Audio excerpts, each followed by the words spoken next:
Okay guys, what is up? And I am back again with another build that I promised. I know this took me quite a while, but I didn't want to throw an unfinished build out there, and I also wanted this really to feel good and to be sort of perfect. It's still not perfect, but it's at least getting there, okay?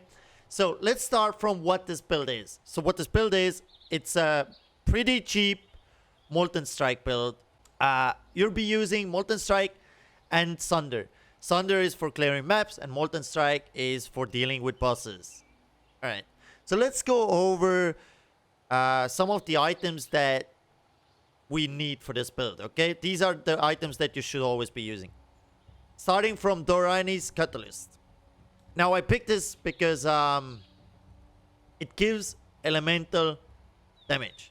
Because we convert all our physical damage to fire damage, we get a massive boost from this scepter. Because it gives over 100% in elemental damage, and also adds physical damage on top of it, and gives you some increased attack speed, which is insane if you ask me. I'm also dual wielding those. You may choose not to dual wield. Maybe if you feel like, okay, I think I have enough damage, and you want to use, you know, a shield or something instead, go ahead and do it. Another item that we have here is Exile Blood. This helps us convert all of our physical damage into fire, okay? It's pretty much a must-have item to have on this build, but it's pretty expensive. It's over 5 Exalt.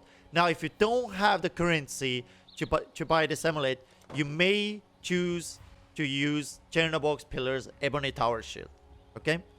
So what it does, it converts 25% of your physical damage to fire damage. So you would at least have 85% of your damage converted. So in case you don't have the currency for the Exile Blood, go ahead and just use the shield instead. Okay, so that's it for the must-have items. Alright, the rest of the items are something that you may consider switching out as you may prefer. But I'm using Silken Hood, and I strongly recommend you guys to do the same. It gives you 100 life, which is pretty insane. It also gives you attack speed, so it gives you damage and survivability.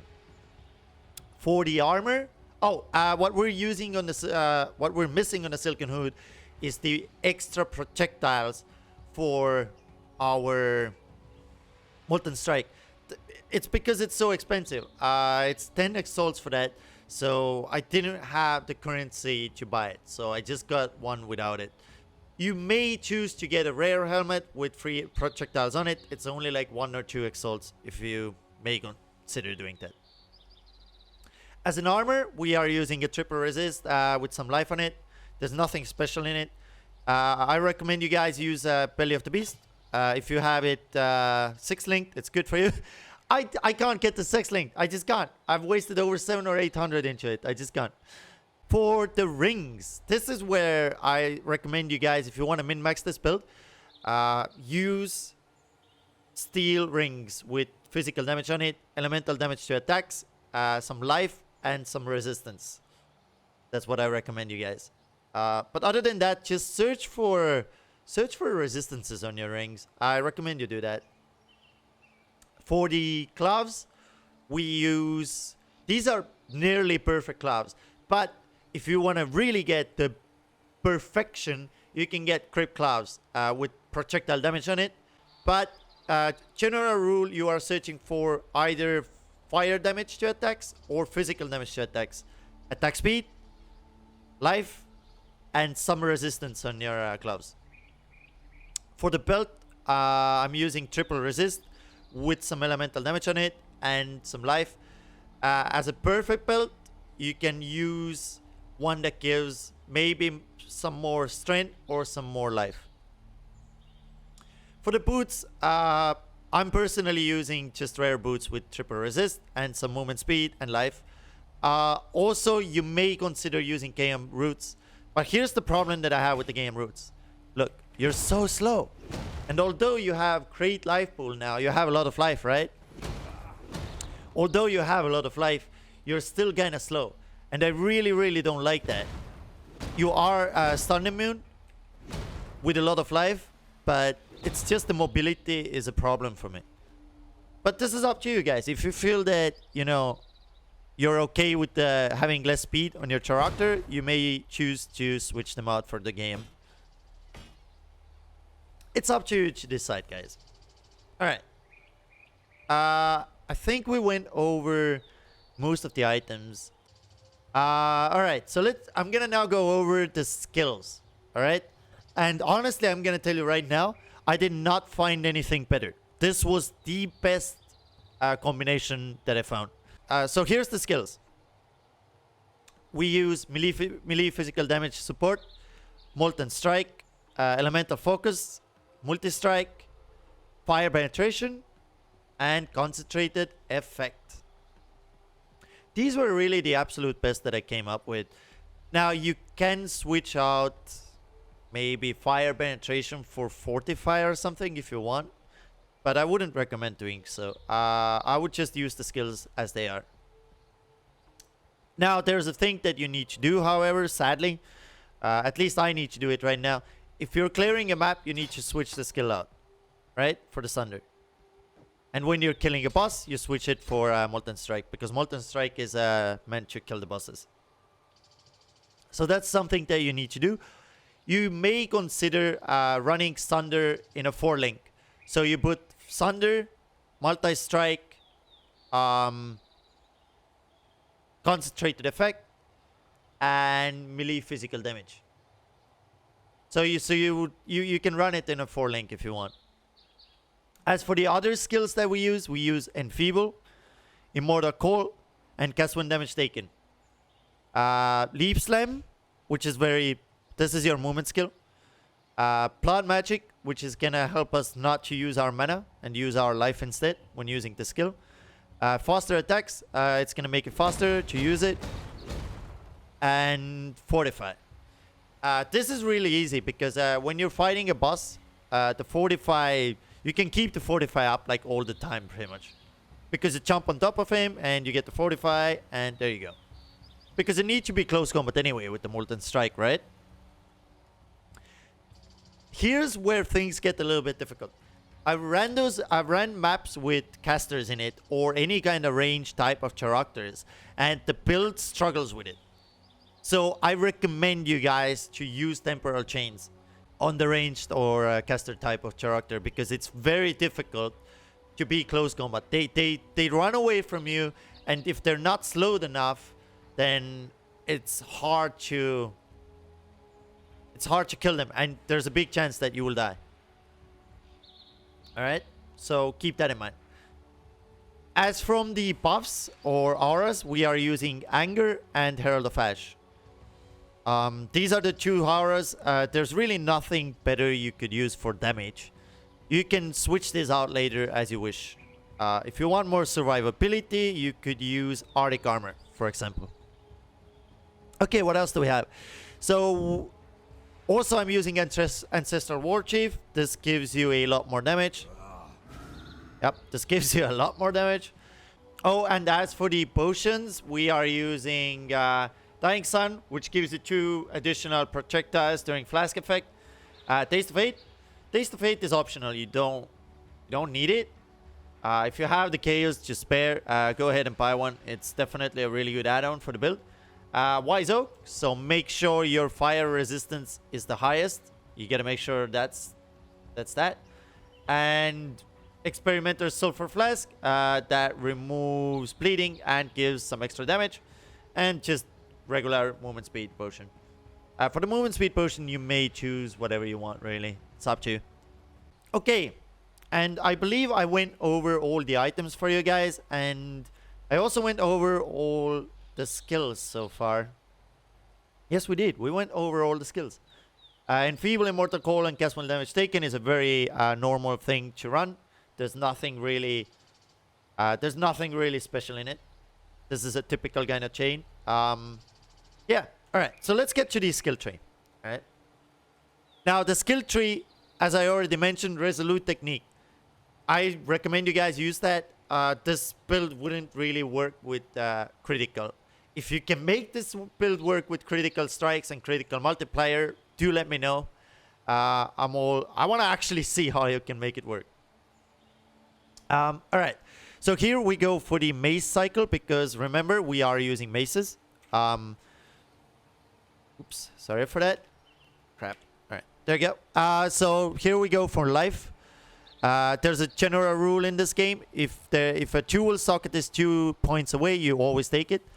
And we use wildfire with 2 additional projectiles, and we have 2 of them. We get more life here. We go here, even more life. General rule with this build is that you should try to get as much life as possible, because really you're already squishy enough, and this life pool or life total is gonna help you survive. So life is very important. So here we go and take the mace cycle. We get the fire damage, of course. We go here. Now, sadly, you have to take the hard knocks, because with the scepter, you're gonna need the intelligence, and you have to compensate it with the hard knocks. Maybe later on there's a way you can get rid of it, but for now you need to kind of use it. Here we just go for the life, and this is the start of the point actually. I just felt like I start from here, and we go up here for the life cycle. We take the attack speed, the berserking. We also get a jewel socket here, again with the wildfire in it. We go to the middle chain over here. Bravery, Master of Arena, and the Art of the Gladiator. We go here. Again, 2 points for the jewel. And all the way over here. And up. So here we go for Finesse, Heart of the Oak, Ballistics Mastery, and Walls Pact. Walls Pact is extremely important, guys. Remember that. It's very important to have it.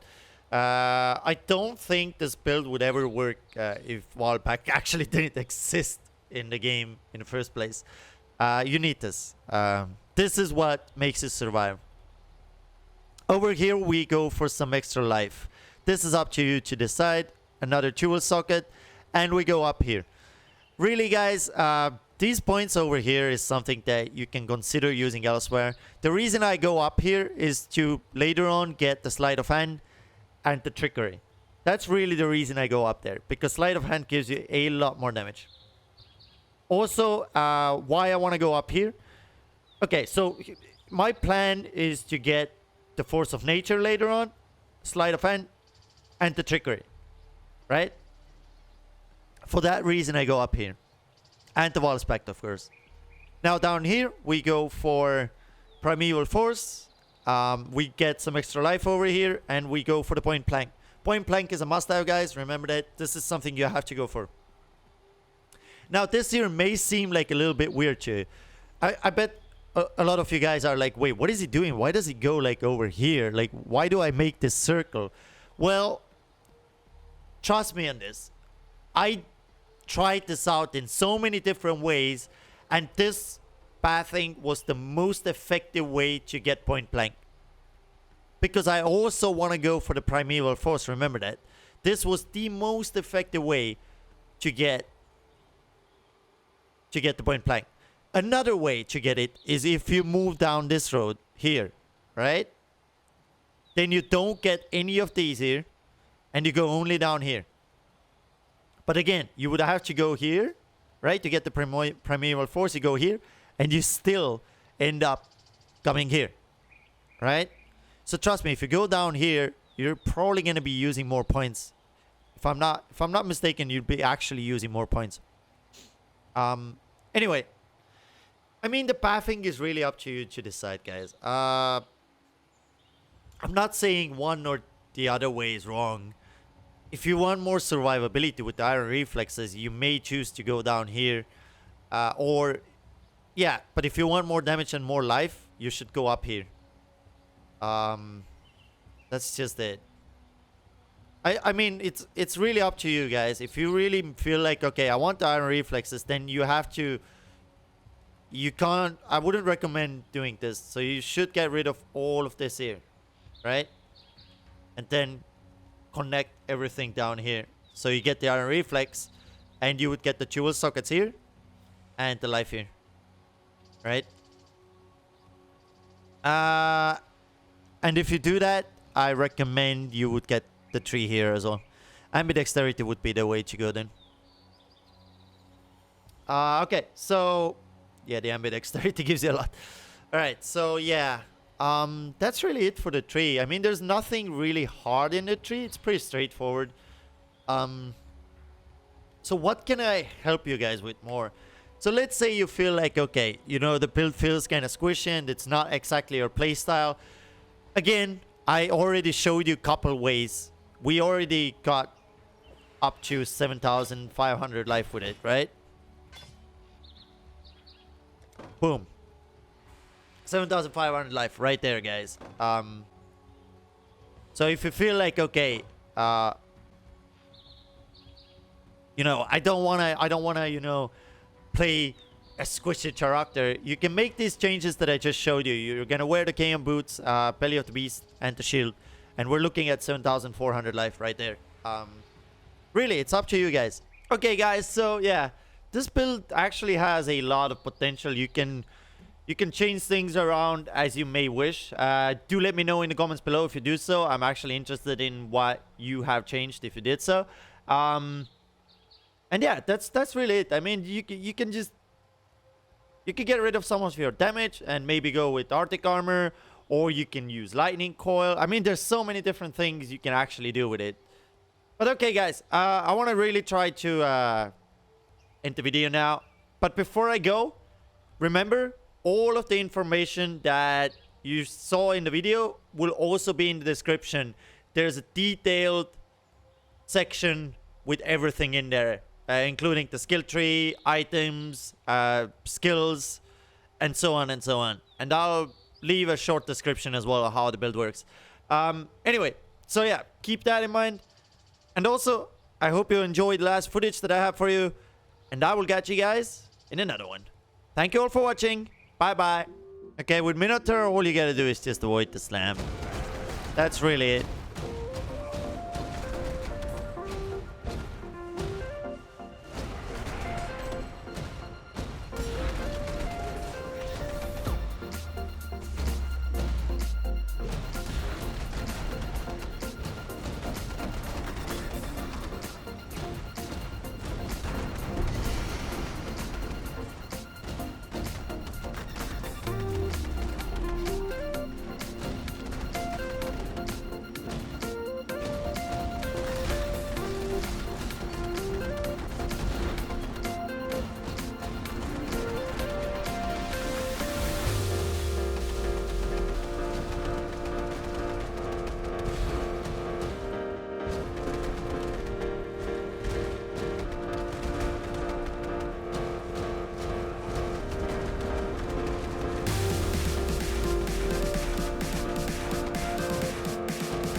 Yeah, I've noticed that I feel like I'm not penetrating enough of the resistance. That's what it feels like. So this build definitely could use some more penetration.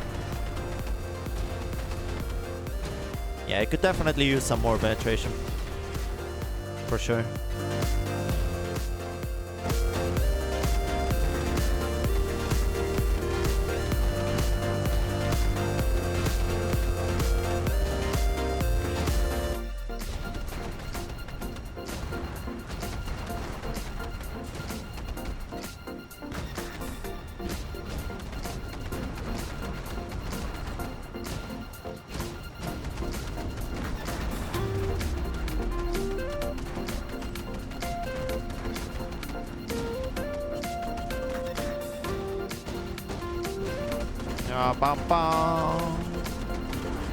I mean, honestly, like, if you just want to run Shaper, you should just run past them. Just run past the mobs, run to the end, kill the boss, get the...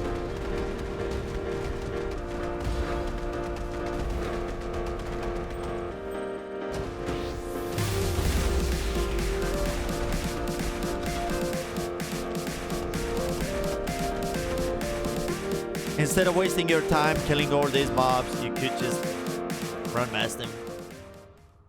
Alright, so make sure, switch this. Okay, so remember, try to avoid his slam. So all you gotta do, just avoid the slam. Whoa, wrong. Oh, never mind. Maybe it. Oh, every time, I swear.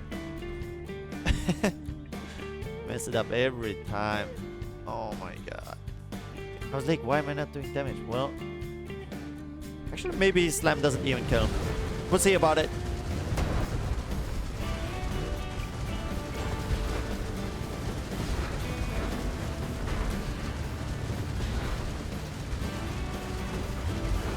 It's looking pretty good. Or maybe you don't even need to avoid this Slam. Never mind. Although, I recommend you should. It seems that I don't have to. Okay, let's get it.